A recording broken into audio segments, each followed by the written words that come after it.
नमो तस्से भगवतो अरहतो सम्मा सम्बुद्धस्से. To accelerate the wheel of Dhamma, subscribe the channel and press the bell icon.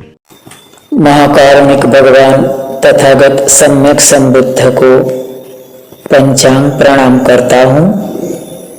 बाबा साहब के प्रति कृतज्ञता व्यक्त करता हूँ और चैनल व्हील ऑफ धम्म को देख रहे सभी उपासक उपासिकाओं के प्रति मंगल कामना करता हूँ. नहीं वेरेन वेरानी समन्तिथ कुदाचनम अवेरेन च समन्ते एस धम्मो सनंतनो एस धम्मो सनंत. बैर से बैर शांत नहीं होता है, बल्कि अबेर से ही बैर शांत होता है, और यही सनातन धर्म है. बहुप्रचलित धम्मपद की यह गाथा दो स्त्रियों के बैर के संदर्भ में की गई है. इस गाथा में सनातन की व्याख्या की गई है. स और अनंत शब्दों के जोड़ से सनातन शब्द बनता है. सनातन शब्द स अनंत शब्द का अपभ्रंश है. स अनंत शब्द का अर्थ होता है जिसका कोई आदि और अंत नहीं है, जिसकी ना कोई शुरुआत है और ना ही कोई अंत.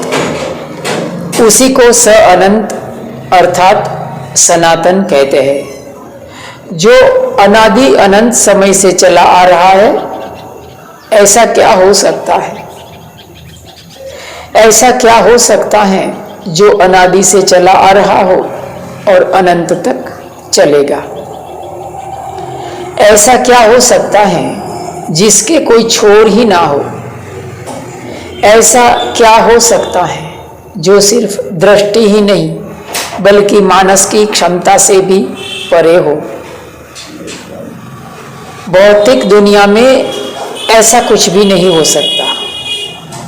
ऐसा कुछ भी नहीं हो सकता भौतिक दुनिया में जो अनादि अनंत है.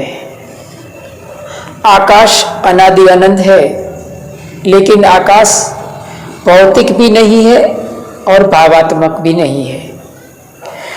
आकाश अर्थात खालीपन, जिसमें सूर्य, चंद्र, तारे, हम और आप सभी भरे हुए हैं.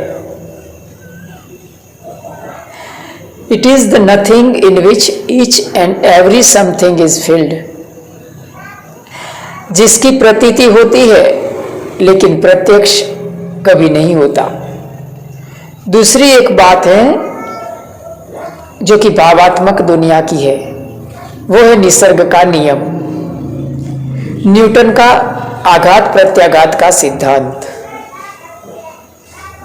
For every action in nature there is an equal and opposite reaction. कुदरत में हर क्रिया की समान प्रतिक्रिया होती है. अजात शत्रु ने अपने पिता बिंबिसार की हत्या कर दी. अजात शत्रु की हत्या उसके बेटे उदय ने कर दी. उदय की हत्या उसके बेटे अनिरुद्धक ने कर दी. अनिरुद्धक की हत्या उसके बेटे मुंडक ने कर दी. मुंडक की हत्या कम्मस कोमी कम्म दाया दो कम्म योनि कम्म बंधु कम्म पटि शरणो यम कम्मम करिस्सामि कल्याणम वा पापकम वा तस्य दायादो भविष्यामि. ये सिद्धांत काल से परे है, अनादि से है और अनंत तक रहेगा. इसीलिए भगवान बुद्ध के धम्म को अकाली को कहा गया है. काल से परे, अनादि, अनंत. बैर से बैर का अंत नहीं होता है, यह सनातन है. आगे बढ़ते हैं. विषय में, गाथा के विश्लेषण में। एक गृहस्थ की पत्नी निसंतान थी। वो किसी संतान को जन्म दे नहीं रही थी, इसीलिए उसके पति के परिवार वाले उससे बहुत नाराज रहते थे तथा उसके तरह तरह से प्रताड़ित किया करते थे। उसे डर सताता था कि कहीं उसका पति उसे निकाल ना दे। इस समस्या से मुक्ति के लिए उस स्त्री ने अपने पति का विवाह एक दूसरी औरत से करवा दिया, लेकिन हृदय से उसे सौतन का आगमन अच्छा नहीं लगता था। इसीलिए 2 बार जब वो नई औरत गर्भवती हुई तब पुरानी औरत ने उसे एक ऐसी दवा दे दी कि नई स्त्री का गर्भपात हो गया। तीसरे अवसर पर उसने एक ऐसी दवा दे दी कि उस स्त्री का भी उसके गर्भ के साथ साथ ही देहांत हो गया। मरते समय नई औरत के मन में पुरानी औरत के प्रति घृणा और प्रतिशोध का भाव भरा हुआ था।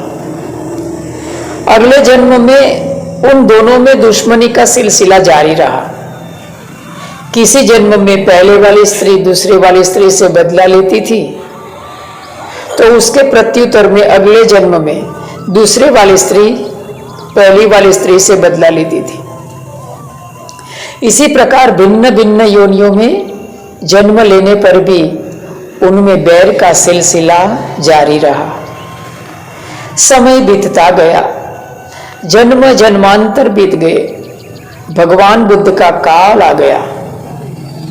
बुद्ध काल में उनमें से एक ने श्रावस्ती के एक प्रतिष्ठित परिवार में जन्म लिया तथा दूसरी काली यक्षिणी के रूप में पैदा हुई। बैर का सिलसिला जारी रहा। पहली स्त्री को एक संतान हुआ।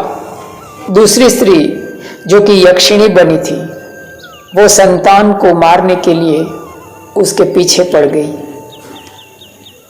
पहली स्त्री घबरा गई और उसने शास्ता के शरण में जाने का निर्णय लिया।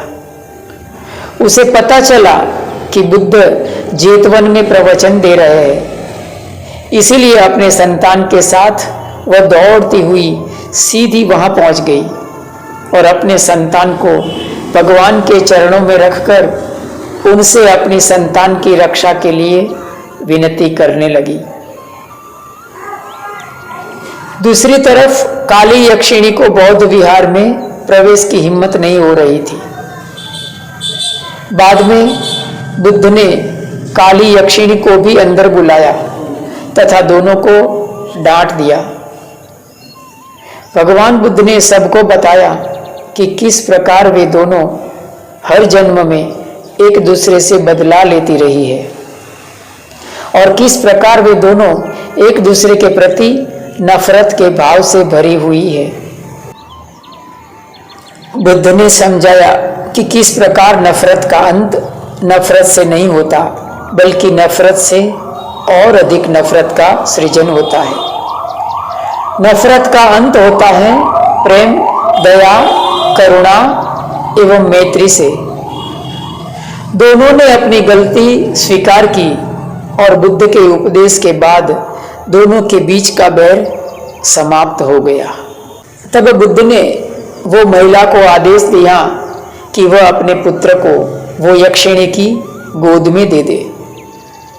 माता स्त्री पहले तो हिचकिचाई, पर बाद में बुद्ध में अटूट श्रद्धा और विश्वास के कारण उसने अपने पुत्र को उसे यक्षिणी की गोद में सौंप दिया। यक्षिणी ने बड़े प्यार से उस बालक को गोद में लिया, उसे चूमा, मानो वह उसका ही पुत्र हो। फिर उसे उसकी मां को वापस कर दिया। दोनों के बीच की घृणा, बैर समाप्त हो गए। नाही बैरेन बैरानी समन्ते ध कुदाचनम अबैरेन च सम्मन्ति एस धम्मो सनंतनो एस धम्मो सनंतनो। साधु साधु साधु।